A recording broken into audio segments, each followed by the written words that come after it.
ముందు మీడియా మిత్రులు నా నుంచి ఏదేదో న్యూస్లు కావాలని నేను వేరే ప్రెస్ మీట్ పెడితే చాలా ఎక్సైటింగ్గా ఉన్నారు. సో మిమ్మల్ని డిసప్పాయింట్ చేయడం ఇష్టం లేక మీకు ఫిలిం ఇండస్ట్రీకి సంబంధించిన ఏవైతే కొన్ని విషయాలు ఉన్నాయో అవి నేను షేర్ చేస్తాను. యాక్చువల్ తెలుగు ఫిలిం ఛాంబర్ ప్రెసిడెంట్గా జరిగిన విషయాలు ఏమేమవుతున్నాయో మీకు చెప్తాను. ఒకటి, ఫిలిం ఇండస్ట్రీ ద్వారా మన అందరం వెళ్ళి మినిస్టర్ గారిని కలవడం జరిగింది. సో అది ఆల్రెడీ మీరు ఫొటోస్ రూపంలో చూశారు. సో మినిస్టర్ గారు సీఎం గారు అపాయింట్మెంట్ తీసుకొని తొందరలోనే film industry Telugu film chamber ద్వారా సీఎం గారిని, తెలంగాణ సీఎం రేవంత్ రెడ్డి గారిని కల్పించబోతున్నారు. ఇదొక న్యూస్. అది డేట్ రాగానే మళ్ళీ మీకు అఫీషియల్గా చెప్తాం. సో సెకండ్, ఈ సంక్రాంతికి రిలీజ్ కాబోతున్న సినిమాల గురించి మొన్న ఛాంబర్లో అందరు ప్రొడ్యూసర్లతో మీటింగ్ చేయడం జరిగింది. ఆ మీటింగు లోపల ఏం జరిగింది మాకు తెలుసు, కానీ బయటకైతే రకరకాల స్టేట్మెంట్లు, రకరకాల మ్యాటర్స్ స్ప్రెడ్ చేశారు. యాక్చువల్గా ఆ 5 ప్రొడ్యూసర్స్ని పిలిచి ఏదన్నా అవకాశం ఉంటే ఒకరిద్దరు వెనకకి వెళ్తే వచ్చే సినిమాలకి థియేటర్స్ కంఫర్టబుల్గా దొరుకుతాయని నా ఆధ్వర్యంలోనే జరిగింది. ఎందుకంటే నా సినిమా నేను పోస్ట్పోన్ చేశాను కాబట్టి నేను లీడ్ చేస్తే బాగుంటుందని అందరూ ఆ 5 నిర్మాతలు కోరుకున్నారు. సో 5 నిర్మాతలతో పాటు చాలామంది డిస్ట్రిబ్యూటర్లు అడగడం వల్ల ఛాంబర్ నుంచి, తెలంగాణ ఛాంబర్ ఆఫ్ కామర్స్ నుంచి తెలుగు ఫిలిం ఛాంబర్ కామర్స్కి వాళ్ళు ఒక లెటర్ రాస్తే ఆ మీటింగ్ జరిగింది. సో అందరు ప్రొడ్యూసర్లకు చెప్పడం జరిగింది. దాంట్లో నుంచి రేపు ఎల్లుండి లోపల ఏదన్నా అవకాశం ఉంటే ఎవరన్నా ప్రొడ్యూసర్స్ ముందుకొచ్చి ఒకవేళ షిఫ్ట్ అవుతాం అనుకుంటే వాళ్ళకి సోలో డేటు ఇప్పియాలని మేమందరం అనుకున్నది. సో ఆ ప్రొడ్యూసర్స్ దగ్గర నుంచి రేపు కానీ ఎల్లుండి కానీ ఏదన్నా వాళ్ళు పాజిటివ్గా వస్తే ఛాంబర్ ద్వారా వాళ్ళకి సోలో డేట్ ఇప్పిస్తాం. అదే రేపు ఎల్లుండి వాళ్ళ దగ్గర నుంచి రియాక్షన్ వచ్చే అవకాశం ఉంది. పోతే అందరు ప్రొడ్యూసర్లకు మాకు ఎలా ఉంటుందంటే, ప్రొడ్యూసర్స్ దగ్గర నుంచి ప్రతి ఒక్కరికి సంక్రాంతికి రిలీజ్ చేస్తే ఏదో అద్భుతాలు జరిగిపోతాయి మా సినిమా కానీ ఆశలో బతుకుతాం మేము. సో కాబట్టి అందరికీ సంక్రాంతి డేటే కావాలనుకుంటాం. సో నాకున్న ఎక్స్పీరియన్స్తో నా సినిమా వర్క్ అవ్వట్లేదని నేను చాలా ముందు జాగ్రత్తగా నా సినిమాని సమ్మర్కి షిఫ్ట్ చేసుకున్నాను. సో అలాగే ఎవరైనా ప్రొడ్యూసర్స్ ముందుకు వస్తే అది జరుగుతుంది. అది రేపు ఎల్లుండి అలాంటిది ఏదైనా జరిగితే మళ్ళీ అఫీషియల్గా మీకు ఏదో ద్వారంగా న్యూస్ ఇస్తాం. దయచేసి సోషల్ మీడియాలో కానీ అక్కడ తెలియని న్యూస్లు రాసేసి అనవసరంగా రాద్ధాంతం చేయకూడదు. సో ఇక్కడ ఈసారి దిల్ రాజు మీకు దొరకలేదు కాబట్టి రాద్ధాంతం కూడా చేయలేరు అనుకుంటున్నాను. నేను అక్కడ గ్రౌండ్లో ఉన్నాను అనుకోని ఆడుకుంటారు.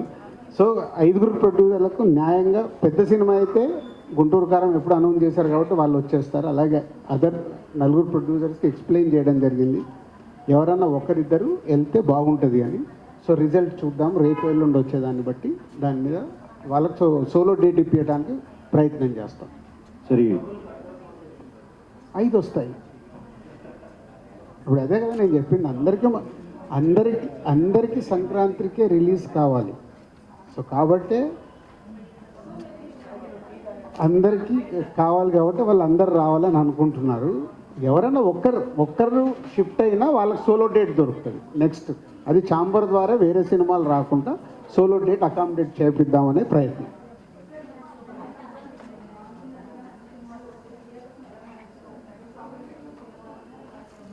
అంటే ఇప్పుడు నువ్వు సంక్రాంతికి 5 సినిమాలు ఉంటే ఏ సినిమాకు ముందు అడ్వాన్స్ టికెట్ బుక్ చేసుకుంటావు?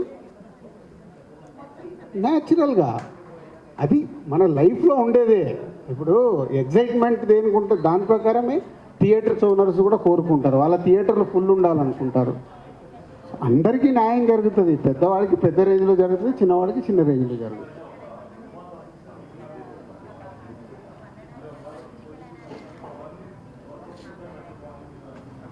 అది ఎట్లా ఉంటుందంటే, అదే మళ్ళీ మీరు కాంట్రవర్షియల్కి మెల్లిగా డ్రైవ్ చేస్తున్నారు. నేను ఈరోజు హనుమాన్ డైరెక్టర్ కూడా ప్రశాంత్ వర్మ వచ్చి కలిసి వెళ్ళారు నన్ను, సార్ ఎలా చేస్తే బెటర్ అని. నా సీనియారిటీతో అడ్వైజ్ ఇస్తా, అడ్వైజ్ నాది వినెళ్తారు, కానీ పాటిస్తారా లేదా అనేది అది వాళ్ళు ఇస్తాం. సో అన్ని సినిమాలకు న్యాయం ఎప్పటికీ జరగదు, ఎవరో ఒకరికి అన్యాయం కాదు. ఎవరో ఒకరికి తక్కువ థియేటర్లు పడతాయి. నిజంగా సినిమాల విషయం ఉందనుకో, సంక్రాంతి తర్వాత ఆ సినిమానే పైకి వెళ్తుంది. సో ఇది మీరు హిస్టరీ చూసుకుంటే ఎప్పుడు అలాగే జరిగేది. 5గురు రాకుండా ఉంటే బాగుంటుంది అనేది మా పెద్దలందరి ఆలోచన. దానికి అందరిని పిలిచి మాట్లాడాం. We are waiting. ఒక్కరి దాంట్లోకి జరిగినా ఇంకొకళ్ళకి బెనిఫిట్ అవుతుంది. అలా ఎప్పుడు చెప్పలేం. తప్పకుండా అంటే మళ్ళీ టార్గెట్ చేసినట్టు కదా. అవకాశం ఉంటే వెనుకకి వెళ్ళండి. వాళ్ళ ఎవరిది వాళ్ళకు క్యాలిక్యులేషన్స్ ఉంటాయి. వాళ్ళ అవకాశాన్ని బట్టి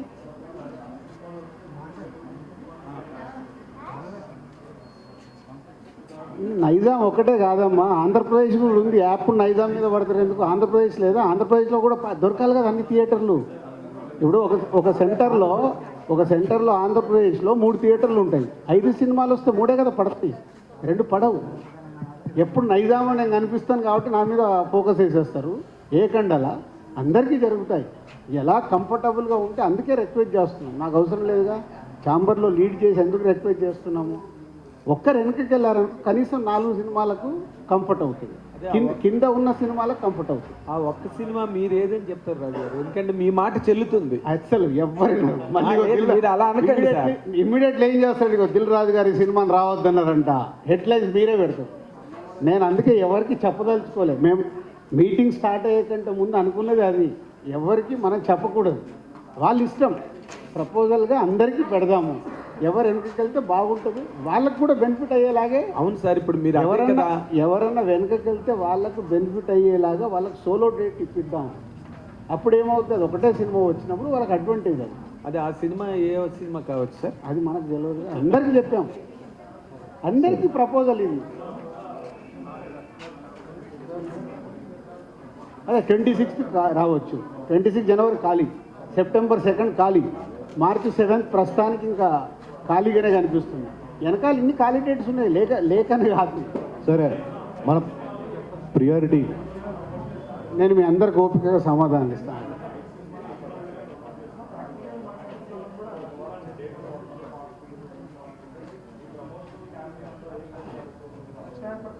మనం హిస్టరీలోకి వెళ్దామా? RRR 3 నెలలు 6 నెలలు పోస్ట్పోన్ అయింది, ఆగలేగా. సలారు పోస్ట్పోన్ అయింది, ఇరగ తీస్తుందా లేదా? జనాలు రెడీగా ఉంటారు. అసలు అది మన అపోహ. ఇలా చేసాము, అలా రాదేమో, ఇలా రాదేమో. సినిమా మనం ఇచ్చే కాంటెంట్లో విషయం ఉందనుకో, టీజర్లో ట్రైలర్లో వాళ్ళు రెడీగా ఉంటారు. సోలోగా ఉన్నప్పుడు ఏం చేస్తారు? అడ్వాంటేజ్ కదా, ఆప్షన్ ఉండదు వాళ్ళకి. సార్ అంటే గుంటూరు కారం లాంటి బిగ్ బడ్జెట్ మూవీకి సోలో రిలీజ్ అయితేనే మేబీ డిస్ట్రిబ్యూటర్లకు వర్కౌట్ అయ్యే అవకాశం ఉంటుంది అంటున్నారు. అది ఎంతవరకు కరెక్ట్? సంక్రాంతికి ఎప్పటికీ చరిత్ర అది. 3 నుంచి 4 సినిమాలు రావాల్సిందే. ఇప్పుడు 5 ఉన్నాయి కాబట్టి రిక్వెస్ట్ చేస్తున్నాం. డబ్బింగ్ సినిమాలు ముందు మనదానికే దిక్కులేదంటే ఇప్పుడు డబ్బింగ్ వరకు ఎవరు ఆలోచిస్తారు? ఫైటింగ్ అని ఏం చేస్తాం? ఇప్పుడు తెలుగులోనే ఇన్ని సినిమాలు వస్తున్నప్పుడు ఏం చేయలేం కదా. తెలుగు సినిమాలకు ముందు థియేటర్ తర్వాత ఏమైనా ఉంటే వేసుకుంటాం.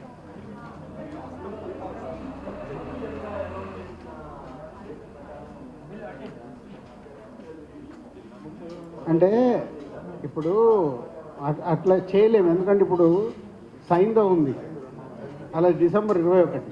సలార్ జరగడం వల్ల హాయినాన December 7కి వెళ్ళాడు, సైంధవ్ సంక్రాంతికి చేసుకున్నాడు. సో ఒక మూమెంట్ వల్ల 2-3 సినిమాలు చేంజ్ అయిపోయాయి. సో ఇక్కడ అలాంటిది ఈ ఆర్డర్లోనే మీరు రిలీజ్ చేయండి, మనం రూల్స్ అండ్ రెగ్యులేషన్స్ పెట్టలేము. ఎందుకంటే వాళ్ళ డబ్బు ఎలా రికవర్ చేసుకోవాలి అనేది ప్రొడ్యూసర్కు టార్గెట్ ఉంటుంది కాబట్టి ఎవరిని మేము రిస్ట్రిక్ట్ చేయలేము.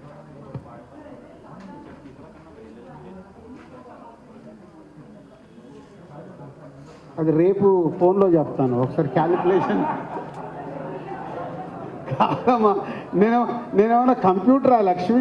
నువ్వు అడగగానే చెప్పడానికి. ఇప్పుడు మీ తాకిడిని తట్టుకోవడానికే నేను ఆలోచించాల్సి వస్తుంది, ఏం అడుగుతున్నారు, ఏం చెప్పాలని. సార్ అంటే ఒకటే మొన్న ఒక న్యూస్ వచ్చింది, గేమ్ చేంజర్ సెప్టెంబర్ ఏదో రిలీజ్ చేస్తానని మీరు ఎవరితో చెప్పి మీరే అన్నట్టుగా మళ్ళీ నువ్వు సంక్రాంతికి వెళ్ళి ఎక్కడికో వెళ్ళిపోయావా? మాట్లాడదాం. అంటే వెరీ లక్కీ. ముందు డిసెంబర్ చాలా హెల్దీగా ఉంది, జనవరి కూడా ఇలాగే ఉండాలి. యానిమల్, ఆయనాన్న, సలారు కమర్షియల్గా అన్నీ సూపర్ హిట్స్ వచ్చాయి ఈ మంత్. సో నెక్స్ట్ మంత్ కూడా సంక్రాంతికి వచ్చే సినిమాలు ఎక్స్ట్రాడినరీ హిట్స్ అవుతే మనకు థియేటర్స్కి జనాలు ఎలా అయితే వస్తున్నారో నెక్స్ట్ మంత్కి ఉపయోగపడుతుంది. విష్ సంక్రాంతికి వచ్చే సినిమాలు మ్యాక్సిమం హిట్ కావాలి, అది కోరుకోవాలి. థ్యాంక్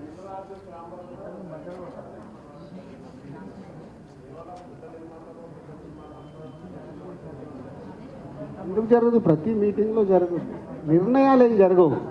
నిర్ణయాలు ఏంటి? ఉన్న అయింది 4 నెలలు. 4 నెలలు అద్భుతాలు చేయడానికి ఏమన్నా నేను సీఎంనా? కాదుగా. నేను సంతకం పెట్టగానే జరగడానికి. నేను జస్ట్ ఛాంబర్ ప్రెసిడెంట్. జరిగిన 4 మీటింగ్లు హెల్తీగా జరుగుతాయి. సార్ మీరు మామూలుగా మీ హ్యూమిలిటీతోనో లేకపోతే మీ సంస్కారంతోనో నేను ఎవడు దిల్ రాజు ఏమైనా సీఎం అని మాట్లాడుతున్నారు కానీ బట్ సినిమా ఇండస్ట్రీలో ఏ ఆఫీస్కి వెళ్ళినా దిల్ రాజు గారు ఏమన్నారు, దిల్ రాజు గారు ఏం అనబోతున్నారు, దిల్ రాజు గారు ఏం అనొచ్చు, దిల్ రాజు గారు ఏమంటే మనం ఏ రకంగా ముందుకు వెళ్ళొచ్చు, ఇలాంటి వాటి మీద చర్చలు జరుగుతున్నాయి. వాటికి మేము ప్రత్యక్ష సాక్షులం. నన్ను ఇప్పుడు 43K ఎక్కిచ్చేసారు. కాదని మనం ఏ జర్నలిస్ట్ థ్యాంక్ యూ. మీకు మీ అందరికి నా పైన అంత రెస్పెక్ట్ గౌరవం ఉన్నందుకు థ్యాంక్ యూ వెరీ మచ్. మీరు ఇందాక చెప్పిన దానిలో నాకు ఆవిడ జర్నలిస్ట్ని అడిగారు, మీరు నువ్వు ఏ సినిమాకి ఎక్సైట్ అవుతావు టికెట్ తీసుకోవడానికి అని. వాళ్ళు ఎవడైనా సరే బిగ్ బడ్జెట్ పెద్ద హీరోలకే వెళ్తారు. అంటే ఈ మేరకి తక్కువ సినిమాలకి కొంచెం వెనక్కి జరగడానికి అవకాశం ఉంది. అలా ఉండదు. అంటే ఇప్పుడు జనరల్గా మన మైండ్ సెట్ ఎలా ఉంటుంది? నేను ఇప్పుడు మన సలార్ ఉంది, నిద్రపోకుండా 1 గంటకి సినిమాకి వెళ్ళాలి శ్రీరాములకి. మనకి ఎగ్జైట్మెంట్ ఉంటుంది. సో పెద్ద సినిమాలు వచ్చినప్పుడు ఆ సినిమా చూసేయాలని యాంగ్జైటీ ఉంటుంది. సో దాని తర్వాత కూడా మంచి సినిమాలు చూస్తూనే ఉంటాం. సంక్రాంతికి ఒకటే సినిమా కాదు, 4 సినిమాలు ఆడతాయి. ఒక్కొక్క ఇయర్ 4 సినిమాలు సూపర్ హిట్లు అయినాయి, సూపర్ హిట్లు అయిన ఇయర్లు కూడా ఉన్నాయి. ఫస్ట్ దేనికి వెళ్తాము? దేనికి క్రౌడ్ పుల్లింగ్ ఉంటుంది, దేనికి టికెట్ల డిమాండ్ ఉంటుంది, దాన్ని బట్టే థియేటర్లు ఫైనల్ అవుతుంది. సార్ ఒక క్వశ్చన్. అది మీ స్టోరీ, నా స్టోరీ కాదు. నాకు తెలియని స్టోరీ కొత్తగా చెప్తున్నా. సో రాజ్ గారు ఎక్కడ దాదాపు 60 crores ప్లస్ ఉంది గ్రాస్. రాజ్ గారు సలార్కి 100 రూపీస్ పెంచారు. రేపు సంక్రాంతికి ఏ సినిమాల మీద పెంచే అవకాశం? ఇందాక అన్నాను కదా, ఏ సినిమాకు నువ్వు డిమాండ్కి వెళ్తావు? ఆన్సర్ ఏ సినిమా నువ్వు డిమాండ్కి వెళ్ళాలనుకున్న సినిమాకే టికెట్ రేట్ పెరుగుతుంది. వేరేది పెరిగితే అమ్మ ఆగమ్మా నెక్స్ట్ వీక్ చూస్తామండి. సార్ మీరు కాంట్రవర్సీగా ఎలా మూవీ నేమ్స్ చెప్పరో మేము కూడా అలాగే చెప్పాం సార్. రెవెన్యూ చూడటానికి కాస్ట్ పెరుగుతుంది కదా. మీరు నన్ను అడుగుతారేంటి స్వామి? నాకేం సంబంధం? ఛాంబర్ కాదు, ఇండివిజువల్గా ప్రొడ్యూసరు పెద్ద సినిమా బడ్జెట్లు అయినప్పుడు టికెట్ రేట్ అడుగుతారు, పెంచుతారు, అలాగే పెరుగుతాయి. అన్ని సినిమాలకు కాదు కదా. సార్